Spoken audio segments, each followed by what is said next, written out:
ఓం శాంతి. ఈరోజు మురళి. ఈరోజు మా అమ్మగారి స్మృతి దినం. మా అమ్మ మాతేశ్వరి జగతంబ సరస్వతి యొక్క మధుర మహావాక్యాలను విందాం. మా అమ్మ 1965లో నడిపించిన మధుర మహావాక్యం, పవిత్రత అనే గుణాన్ని ధారణ చేసి డైరెక్టర్ యొక్క డైరెక్షన్ పైన నడుస్తూ ఉంటే దైవీ రాజ్యంలోకి వచ్చేస్తారు. పవిత్రత అనే గుణాన్ని ధారణ చేయాలి.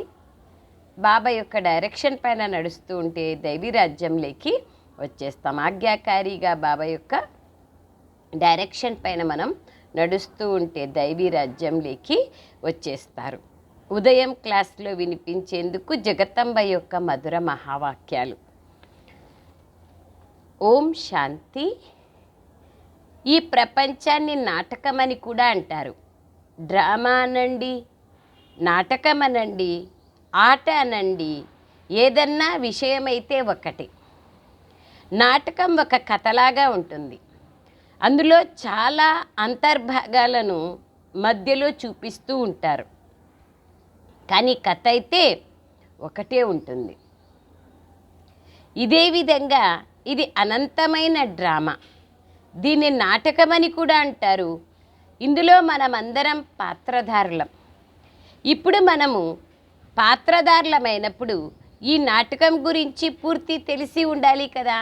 ఎవరికైనా ఏ నాటకంలో ఏ సినిమాలోనైనా పార్ట్ ప్లే చేయాలి అంటే ఆ సినిమా గురించి తెలిసి ఉంటుంది కదా. డైరెక్టర్ ఎవరు, ప్రొడ్యూసర్ ఎవరు, హీరో ఎవరు, హీరోయిన్ ఎవరు, దీని కథ ఏం నడుస్తూ ఉంది అనేది తెలిసి ఉంటుంది కదా.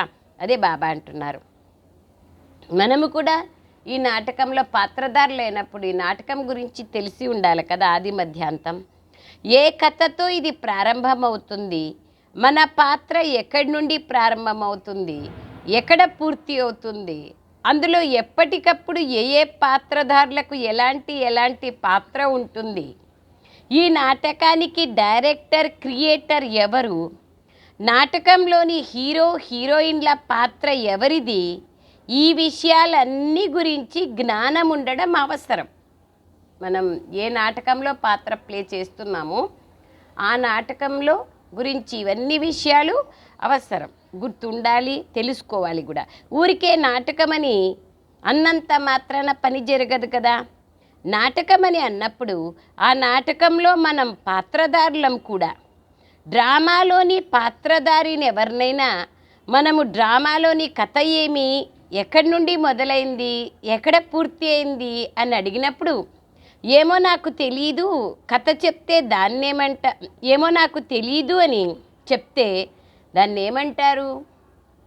ఏ సినిమాలో మనం ప్లే చేస్తున్నామో, పార్ట్ ప్లే చేస్తున్నామో ఆ సినిమా గురించే నాకు తెలియదంటే వాళ్ళని ఏమంటారు? పేరుకేమో నాటకంలో పాత్రధారి, కానీ ఈ మాత్రం తెలీదు అని అంటారు కదా. పాత్రధారికి అన్ని విషయాల గురించి తెలిసి ఉండాలి కదా. నాటకం మొదలైందంటే దాని అంతిమం కూడా తప్పక ఉంటుంది. మొదలై అలా నడుస్తూ ఉంటుంది అని ఉండదు. దానికి ఆది ఉంటుంది, మధ్యం ఉంటుంది, అంతిమం ఉంటుంది కదా. కనుక ఈ అన్ని విషయాల గురించి తెలుసుకొని ఉండాలి. ఈ అనంతమైన నాటకానికి రచయిత అయిన వారికి ఏ విధంగా ఈ నాటకం ప్రారంభమైంది, ఇందులో ముఖ్యులైన యాక్టర్లు ఎవరు, ఈ యాక్టర్లలో హీరో హీరోయిన్ల పాత్ర ఎవరిది అన్న ఈ విషయాలు తెలుసు. ఈ అన్ని విషయాలను బాబా ఇప్పుడు మనకు అర్థం చేయిస్తున్నారు. ఇది ఇంపార్టెంట్.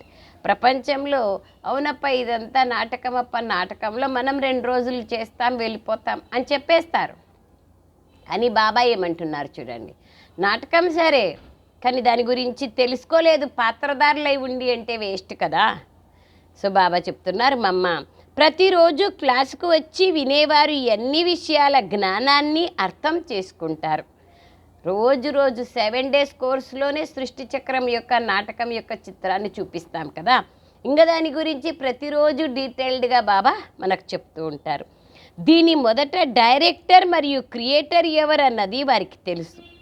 క్రియేటర్ అని సుప్రీం సోల్ పరమాత్ముణ్ణి అంటారు.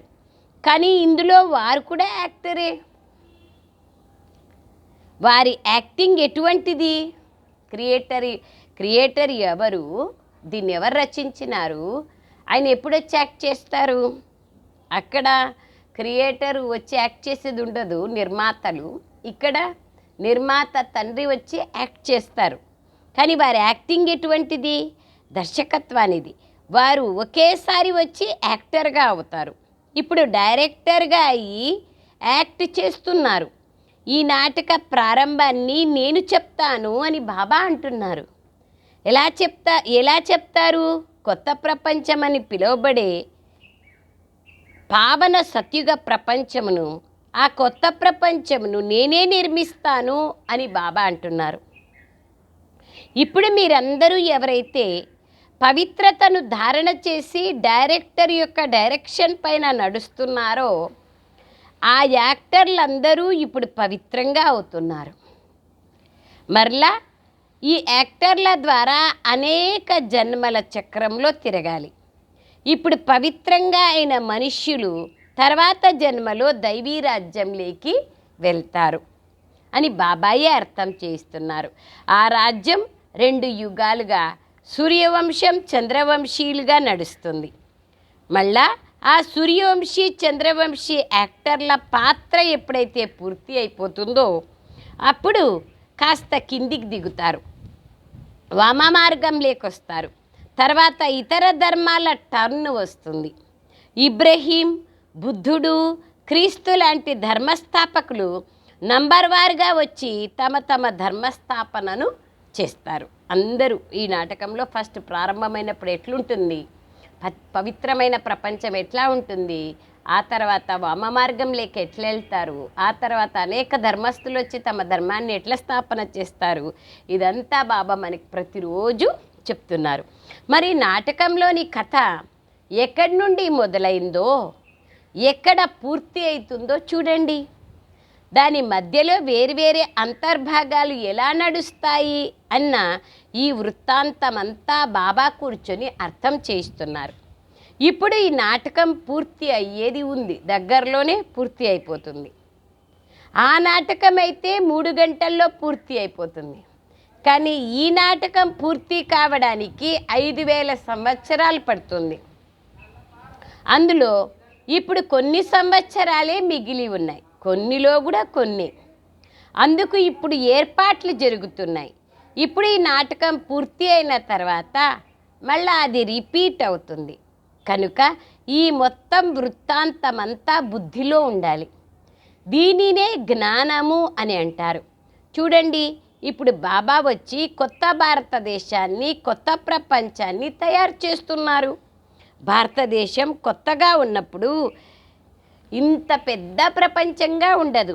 ఏదైనా కొత్తగా ఉన్నప్పుడు చిన్నగా ఉంటుంది, తర్వాత అది వృద్ధి అవుతుంది కదా. ఇప్పుడు ఉండేది పాత భారతదేశం కనుక ప్రపంచం కూడా పాతదైపోయింది. భారతదేశం అవినాశీ ఖండం, మన దేశం ప్రాచీనమైనది. ఇప్పుడు దేశమని అంటారు ఎందుకంటే ఇతర దేశాలలో ఇది కూడా ఒక ముక్కగా అయిపోయింది. మన ప్రపంచంలాగా సత్యత్రేతాయుగాల్లో ఉండేది ఇప్పుడు భారతదేశం ఒక ముక్కలాగా, చిన్న మొత్తం ప్రపంచంలో ఎంత ఉంది భారతదేశం, ఒక పీస్ లాగా ముక్కలాగా ఉంది. కానీ వాస్తవానికి మొత్తం ప్రపంచమంతా ఈ మొత్తం భూమిపైన ఒకే భారతదేశ రాజ్యంగా ఉండింది. దాన్ని ప్రాచీన భారతదేశం అంటారు. ఆ సమయంలోని భారతదేశానికి బంగారు పిచ్చుక అనే గాయనం ఉంది. అంటే స్వర్ణిమయుగం అనే పేరు ఉండేది. మొత్తం భూమండలం పైన కేవలం భారతదేశం యొక్క కంట్రోలే ఉండేది. ఒకే రాజ్యం, ఒకే ధర్మంగా ఉండేది. ఆ సమయంలో పూర్తి సుఖం ఉండేది. ఇప్పుడు ఆ సుఖం ఎక్కడుంది? కనుకనే దాన్ని వినాశనం చేసి మరలా ఒకే రాజ్యం, ఒకే ధర్మాన్ని మరియు ప్రాచీనమైన ఆ నూతన భారతాన్ని, నూతన ప్రపంచాన్ని బాబా తయారు చేస్తున్నారు. అర్థమైందా? ఆ ప్రపంచంలో ఎటువంటి దుఃఖము ఉండదు, రోగాలు, అకాల మృత్యువులు ఉండవు. కనుక అటువంటి జీవితాన్ని పొందేందుకు పురుషార్థం చెయ్యండి. ఇంపార్టెంట్ కదా. ఊరికే లభించదు ఏది, కాస్త శ్రమ పడాలి. బీజాన్ని నాటినప్పుడే పొందుతారు, నాటకపోతే ఎలా పొందుతారు? ఇది కర్మక్షేత్రం. ఈ క్షేత్రంలో కర్మల ద్వారా నాటాలి. ఎటువంటి కర్మను నాటితే అటువంటి ఫలాన్ని పొందుతారు. కర్మలనే బీజాన్ని నాటడం బాబా ఇప్పుడు నేర్పిస్తున్నారు. వ్యవసాయాన్ని చేయడం నేర్పిస్తారు కదా, ఎలా విత్తనాన్ని వేయాలి, ఎలా దాన్ని సంభాళించాలి అనే ట్రైనింగ్ ఇస్తారు. బాబా వచ్చి మనకు కర్మల పొలంలో కర్మలను ఎలా నాటాలి అనే ట్రైనింగ్ ఇస్తున్నారు. ఎంత స్పష్టంగా చెప్తున్నారు చూడండి మమ్మ. మీ కర్మలను ఉన్నతంగా చేసుకోండి. మంచి బీజాన్ని వేసినట్లయితే ఫలాలు మంచిగా లభిస్తాయి. కర్మ మంచిగా ఉంటే ఏది నాటితే దాని ఫలము కూడా మంచిగానే లభిస్తుంది. ఒకవేళ కర్మలనే బీజంలో శక్తి లేకపోతే చెడు కర్మను నాటితే ఎటువంటి ఫలం లభిస్తుంది? ఇప్పుడు తింటున్న దానికి మరలా తర్వాత ఏడుస్తూ ఉంటారు. చెడు తిన్నదానికి ఏడుస్తున్నారు. దుఃఖము మరియు అశాంతి ఉంటుంది. ఏదో ఒక రోగం మొదలైన విఘ్నాలు వస్తూనే ఉంటాయి చెడు కర్మ ద్వారా. ఆ అన్ని విషయాలు మనుష్యులను దుఃఖితులుగా చేస్తాయి కదా. కనుకనే మీ కర్మలను ఇప్పుడు ఉన్నతమైన నాణ్యత కలవాటిగా తయారు చేస్తున్నానని బాబా చెప్తున్నారు. కర్మనే బాబా క్వాలిటీ కర్మను నేర్పిస్తున్నారు బాబా. ఎంత స్పష్టంగా మా అమ్మ చెప్తున్నారు చూడండి. నాణ్యమైన విత్తనాలనే నాటుతారు కదా, అప్పుడు వాటి ఫలము కూడా మంచిగా వెలువడుతుంది. ఒకవేళ విత్తనం నాణ్యత కలది లేదంటే, నాణ్యత లేకపోతే విత్తనంలో మంచి నాణ్యత కల ఫలము కూడా లభించదు. మన కర్మలు కూడా మంచి క్వాలిటీ కలదిగా ఉండాలి. ఇప్పుడు బాబా మన కర్మలనే విత్తనాలను మంచి క్వాలిటీ కలదిగా తయారు చేస్తున్నారు. అటువంటి శ్రేష్ట క్వాలిటీ కలిగిన విత్తనాలను నాటితే మంచి శ్రేష్టమైన ఫలాలు లభిస్తాయి. కనుక మీ కర్మలనే విత్తనాలను మంచిగా తయారు చేసుకోండి. తర్వాత మంచిగా నాటడాన్ని నేర్చుకోండి. కర్మలనే విత్తనాలను మొట్టమొదట క్వాలిటీగా చేసుకోండి. మళ్ళీ వాటిని నాటేది ఎట్లా అనేది, అంటే ఎట్లా నేను కర్మక్షేత్రంలో కర్మ చేయాలనేది నేర్చుకోండి. కనుక ఈ అన్ని విషయాలను అర్థం చేసుకొని ఇప్పుడు మీ పురుషార్థాన్ని చేయండి. అచ్చా, ఇప్పుడు 2 నిమిషాలు సైలెన్స్లో ఉండాలి. సైలెన్స్గా ఉండడం అంటే నేను ఆత్మను అని అనుకోవడం. మొదట సైలెన్స్, తర్వాత టాకీలోకి వస్తారు. ఇప్పుడు సైలెన్స్ ప్రపంచంలోకి వెళ్ళండి అంటే మొత్తం సైలెన్స్, శాంతి మీ స్వధర్మము అని బాబా అంటున్నారు. ఆ సైలెన్స్లోకి వెళ్ళేందుకు ఈ దేహము మరియు దేహ సహితంగా దేహం యొక్క సంబంధాలపైన ఉన్న మోహాన్ని వదలండి. పరంధామానికి వెళ్ళాలంటే దేహము దేహ సహితంగా ఏ సంబంధాలు ఉన్నాయో, వస్తు వ్యక్తి వైభవాలపైన మోహం ఏదుందో దాన్ని వదిలితేనే అక్కడికి మనం మనసు ద్వారా వెళ్ళగలుగుతాం. వాటి నుండి దూరం అవ్వండి. సుప్రీం సోల్ సంతానం మీరు, పరమాత్ముని యొక్క సంతానం మనం. ఇప్పుడు నన్ను స్మృతి చెయ్యండి మరియు నా ధామంలోకి రాండి అని బాబా అంటున్నారు. కనుక ఇప్పుడు వెళ్ళే విషయం పైన ధ్యాస పెట్టండి. టైం దగ్గరకు వచ్చినాక వెళ్ళే విషయం పైన పెట్టకపోతే మన కోసం ఉంటుందా ట్రైను? ఇప్పుడు ట్రైన్కి వెళ్ళాలా నేను అని సర్దుకోవాలి కదా. సర్దుకోకపోతే ట్రైన్ మన కోసం నువ్వు సర్దుకో తర్వాత నేను వెళ్తానులే అన్నది కదా. కాబట్టి ఏమవుతుందంటే బాబా ఏమంటున్నారంటే సర్దుకోవాల్సే పడుతుంది. దానిపైన మనం సమయం అనేది, ధ్యాస అనేది ఇవ్వాల్సి పడుతుంది. ఇప్పుడు రావాలని ఆలోచించకండి. అంతమతి సోగతి. ఇప్పుడు దేనిపైన ఎవరిపైన మోహం ఉండకూడదు. దేనిపైన ఎవరిపైన మోహము ఉండకూడదు. ఎంత క్లియర్గా చెప్తున్నారు. ఇప్పుడు శరీరం పైన ఉన్న మోహాన్ని కూడా వదిలిపెట్టండి. అర్థమైందా? ఇలా మీ ధారణను తయారు చేసుకోవాలి. అచ్చా, ఇప్పుడు సైలెన్స్లో కూర్చోండి. నడుస్తూ తిరుగుతూ ఉన్నప్పుడు కూడా సైలెన్స్, మాట్లాడినా సైలెన్స్. మాట్లాడేటప్పుడు సైలెన్స్లో ఎలా ఉంటారో తెలుసా? మాట్లాడే సమయంలో నేను ఆత్మను, మొదట పవిత్రమైన ఆత్మను లేదా సైలెన్స్ ఆత్మను అన్న దానిపైన మన బుద్ధి యోగాన్ని పెట్టుకొని మనసుతో తర్వాత మాటల్లోకి రావాలి. దీన్ని గుర్తుపెట్టుకోవాలి. మాట్లాడే సమయంలో నేను ఆత్మను ఈ శరీర అంగాల ద్వారా మాట్లాడుతాను అన్న ఈ జ్ఞానం ఉండాలి. ఈ అభ్యాసం కావాలి. దీని ఆధారమును తీసుకొని మాట్లాడతాం. చలో ఇప్పుడు కండ్ల ఆధారం తీసుకొని చూస్తాను. ఏ అంగము యొక్క అవసరం ఉంటే దాని ఆధారాన్ని తీసుకొని పని చేస్తాం. ఈ విధంగా భావించి వాటి ఆధారాన్ని తీసుకొని పని చేసినట్లయితే చాలా సంతోషం ఉంటుంది. సంతోషం ఎప్పుడు ఉంటుంది? ఎంత బ్యూటిఫుల్గా, ఎంత క్లియర్ కట్గా చెప్తున్నారు చూడండి మా అమ్మ. సంతోషం ఎప్పుడు ఉంటుంది? నేను ఆత్మ కర్మేంద్రియాలకు రాజుని అని తెలుసుకొని ఆ కర్మేంద్రియాలను ఉపయోగిస్తే, ఇప్పుడు నోటితో మాట్లాడుతున్నాను, నేను నోటికి అధిపతిని. నేను కంటితో చూస్తున్నాను, నేను కంటికి అధిపతిని. కన్ను ద్వారా నేను ఆత్మ కన్ను ద్వారా చూస్తున్నాను. ఇది ఎంతెంత నేను ప్రాక్టీస్ చేస్తానో అంత సంతోషం ఉంటుంది. ఆత్మస్మృతిలో ఉన్నప్పుడు సంతోషం ఉంటుంది. మరలా ఎటువంటి చెడు పని జరగదు. సోల్ కాన్షియస్నెస్ ఉంటే, ఆత్మాభిమాని స్థితి ఉంటే ఎప్పుడు చెడు పని జరగదు. అచ్చా, బాబ్దాదాకు మరియు మమ్మాకు మధురాతి మధురమైన వారు, చాలా మంచివారు. సదా సైలెన్స్ యొక్క అనుభూతిని చేసే పిల్లలకు ప్రియ స్మృతులు మరియు గుడ్ మార్నింగ్. హమ్ रूहानी बच्चों की रूहानी मात पिता बाप दादा को याद प्यार गुड मॉर्निंग और नमस्ते नमस्ते नमस्ते मम्मा, నమస్తే, గుడ్ మార్నింగ్ మమ్మా. సో సందేశాలు పంపించినారు మధుబనం నుంచి. సందేశీ తనువు ద్వారా ఆల్మైటీ తండ్రి ఉచ్చరించిన మహావాక్యాలు, మాతేశ్వరి మమ్మ గురించిన మహావాక్యాలు. ఓ శిరోమణి రాధే బచ్చి, నీవు ప్రతిరోజు నా సమానంగా దివ్య కార్యంలో తత్పరమై ఉన్నావు. అనగా వైష్ణవ శుద్ధ స్వరూపిణివి. నీవు శుద్ధమైన సేవ చేశావు కనుక నీవు సాక్షాత్ నా స్వరూపానివి. ఏ పిల్లలైతే తమ తండ్రి అడుగుజాడలలో నడవరో అటువంటి వారు నాకు పూర్తిగా దూరంగా ఉంటారు.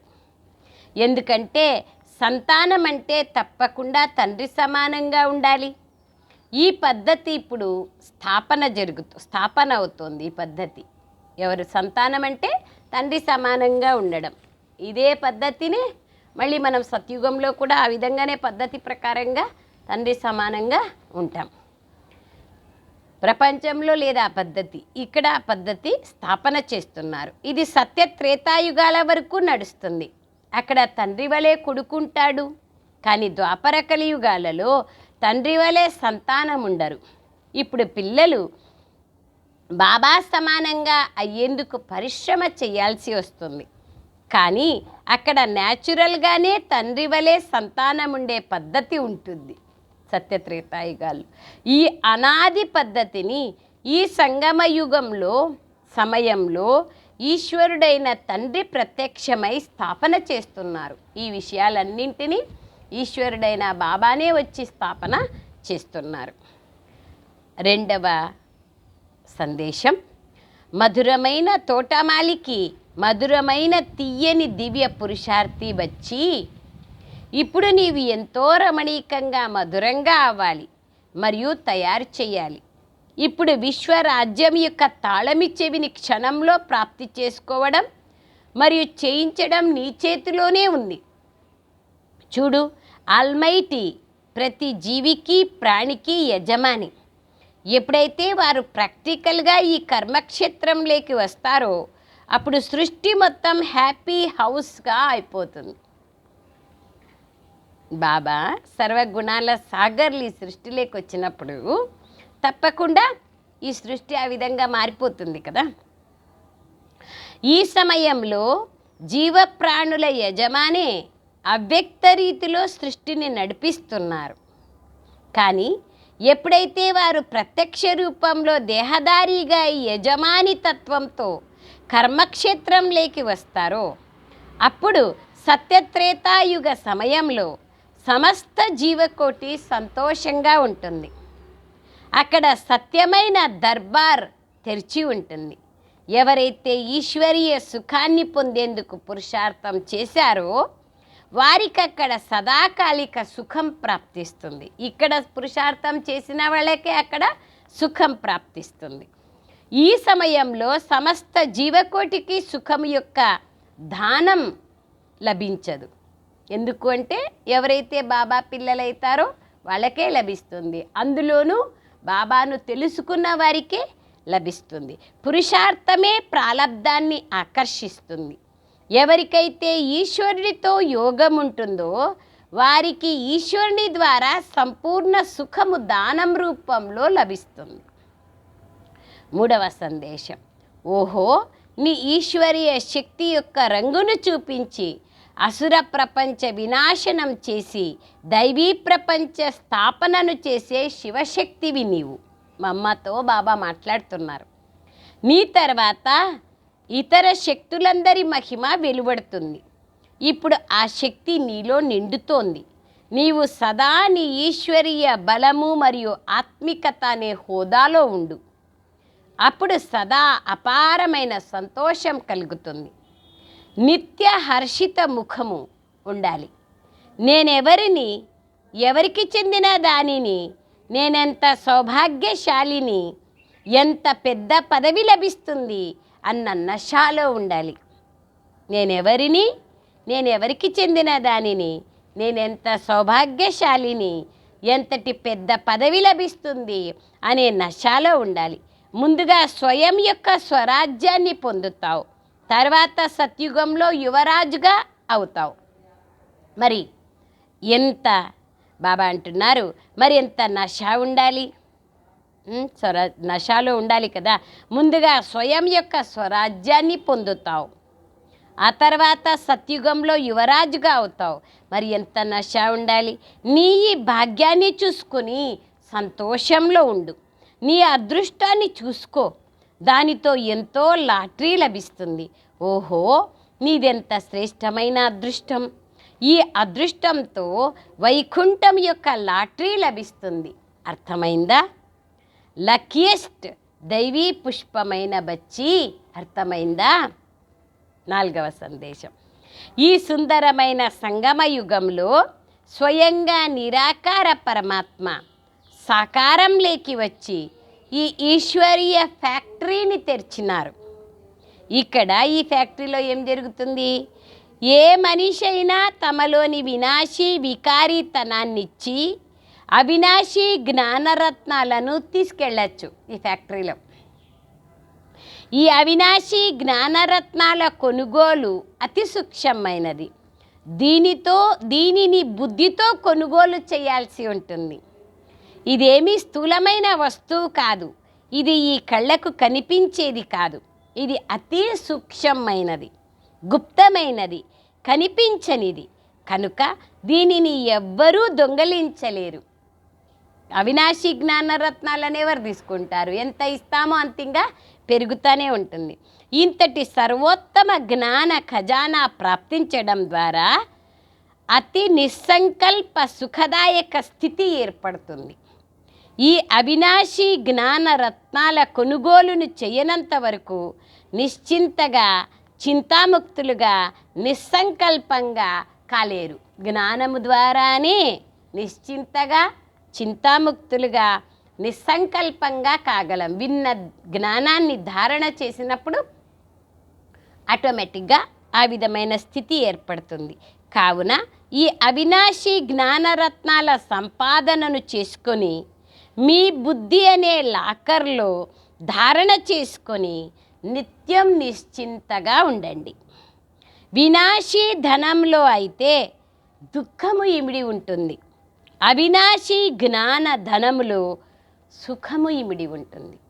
వినాశీ ధనములో అయితే దుఃఖము ఇమిడి ఉంటుంది, అవినాశీ జ్ఞానధనంలో సుఖము ఇమిడి ఉంటుంది. 5వ సందేశం, ఎలాగైతే సూర్యుడు సాగరంలోని నీటిని ఆకర్షిస్తాడో ఆ నీరు మళ్ళీ ఎత్తైన పర్వతాల మీదుగా వర్షిస్తుందో, అలాగే ఇది కూడా డైరెక్ట్గా ఈశ్వరుని ద్వారా వర్షం కురుస్తోంది, జ్ఞాన వర్షం కురుస్తోంది. శివుని జటాజూటాల నుండి గంగ వెలువడింది అంటారు కదా. ఇప్పుడు వీరి ముఖకమలము ద్వారా జ్ఞాన అమృత ధార వర్షిస్తోంది. దీనినే అవినాశీ ఈశ్వరీయ ధార అంటాం. ఈ ధార ద్వారా భగీరథ పుత్రులైన మీరందరూ పావనంగా అమరులుగా అవుతున్నారు. ఎంత క్లారిఫికేషన్గా, ఎంత స్పష్టంగా, ఎంత గుహ్యంగా మమ్మ యొక్క మధుర మహావాక్యాలు ఉన్నాయి. ఇది కిరీటదారులుగా తయారు చేసే అద్భుతమైన మండలి. ఇక్కడికి వచ్చే ప్రతి నరుడు నారీ కిరీటదారులుగా అవుతారు, యువరాజులుగా. ప్రపంచాన్ని కూడా మండలి అంటాం. మండలి అంటే స్థానం. ఇప్పుడు ఈ మండలి ఎక్కడ ఉంది? ఓం ఆకారంలో, అనగా మన స్వధర్మంలో. మరియు పూర్తి ప్రపంచం స్వధర్మాన్ని మన స్వధర్మంలో, ఓం ఆకారంలో అనగా మన స్వధర్మంలో, మరియు పూర్తి ప్రపంచము స్వధర్మాన్ని మర్చిపోయి ప్రకృతి ధర్మంలో స్థిరమై ఉంది. శక్తులైన మీరు ప్రకృతిని మర్చిపోయి మీ స్వధర్మంలో స్థిరమై ఉన్నారు. ప్రపంచం వాళ్ళు ప్రకృతి యొక్క స్వధర్మంలో ఉన్నారు, మనము మన స్వధర్మంలో ఉన్నాం. 6వ సందేశం, ఈ ప్రపంచంలో మనుషులందరూ నిరాకారుడైన ఈశ్వరుని స్మృతి చేస్తారు. వారిని కళ్ళ ద్వారా చూడలేము. ఆ నిరాకారుడిపైన వారికి ఎంతటి అమితమైన ప్రేమ ఉందంటే, ఓ ఈశ్వర, నీలో నన్ను లీనం చేసుకో అనేంత ప్రేమ ఉంది. కానీ ఎంత విచిత్రమంటే, స్వయంగా ఈశ్వరుడే సాకారంలో ప్రత్యక్షమైతే వారిని గుర్తించడం లేదు. ఆయనే వచ్చింటే గుర్తించడం లేదు, కానీ ఆయన్నైతే అందరూ పిలుస్తూనే ఉన్నారు. బాబా ఎంత బాగా చెప్తున్నారు. ఈశ్వరుని అతి ప్రియమైన భక్తులు వారిని ఎక్కడ చూసినా నీవే కనిపిస్తావు అంటారు. వారి ఈ కళ్ళతో చూడకపోయినా కానీ బుద్ధి యోగంతో ఈశ్వరుడు సర్వత్రా ఉన్నట్లుగా భావిస్తారు. ఈశ్వరుడు ఇప్పుడు ప్రాక్టికల్గా ఇక్కడ సాకారంలోకి వచ్చి ఉన్నారు. ఇప్పుడు మీరు అనుభవం చేస్తున్నారు. ఇప్పుడు సహజంగానే మీరు నన్ను కలవచ్చు అంటున్నారు. కానీ నా పిల్లలు కొంతమంది తండ్రి అయిన ప్రభువుని గుర్తించడం లేదు. వారికి నిరాకారుడు అతి ప్రియంగా అనిపిస్తారు. కానీ ఆ నిరాకారుడే ఇప్పుడు సాకారంలో ప్రత్యక్షంగా ఉన్నారు. వారిని గుర్తిస్తే ఎంతో ప్రాప్తిని చేసుకోవచ్చు. ఎందుకంటే ప్రాప్తి అయితే సాకారుని ద్వారానే జరుగుతుంది. అయితే ఈశ్వరుణ్ణి దూరంగా నిరాకారునిగా భావిస్తూ అలా చూస్తున్న వారికి ఎటువంటి ప్రాప్తి లభించదు. వారు భక్తులుగానే ఉంటారు. వారిలో జ్ఞానమేమీ లేదు. ఇప్పుడు సాకార ప్రభువు తండ్రిని తెలుసుకున్న జ్ఞానీ పిల్లలు సర్వదైవీ గుణాల సుగంధంతో నిండి ఉన్న మధుర పుష్పాలు తమ తండ్రి అయిన ప్రభుపై తమ పూర్తి జీవితాన్ని సమర్పిస్తారు. ఇందువలన వీరికి జన్మజన్మాంతరాలకు సంపూర్ణ దివ్య శోభనీయమైన దేవతా శరీరము ప్రాప్తిస్తుంది.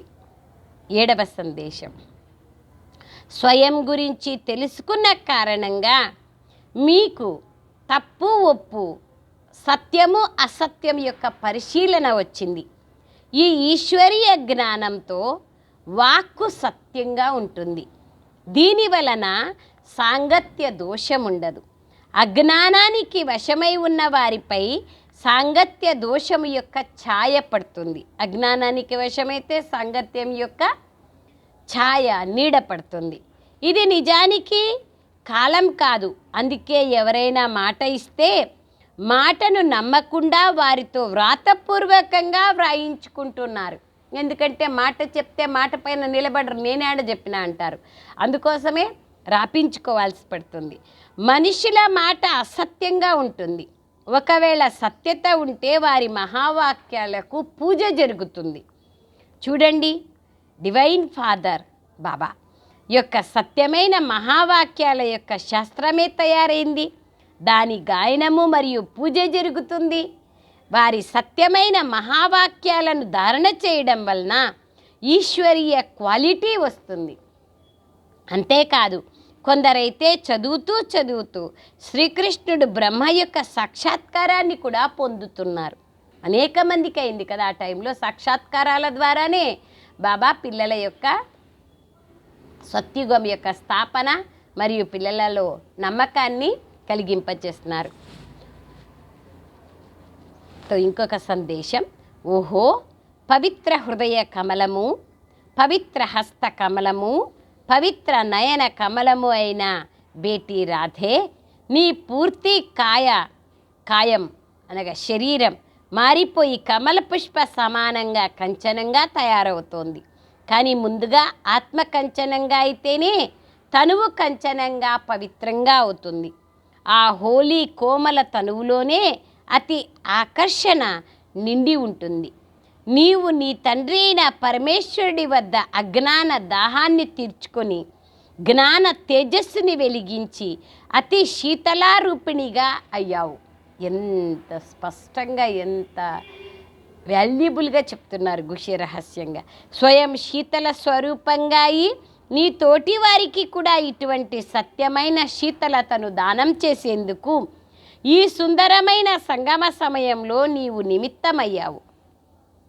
నీ జడ చిత్రాల ద్వారా కూడా పూర్తి ప్రపంచానికి శీతలత జగతంబ గురించి అనేక ఉంది కదా. శీతలాదేవి, సంతోషిమాత, జగతంబ, సరస్వతి, లక్ష్మి, దుర్గా, అంబ రకరకాల రూపంలో గాయనం ఉంది కదా.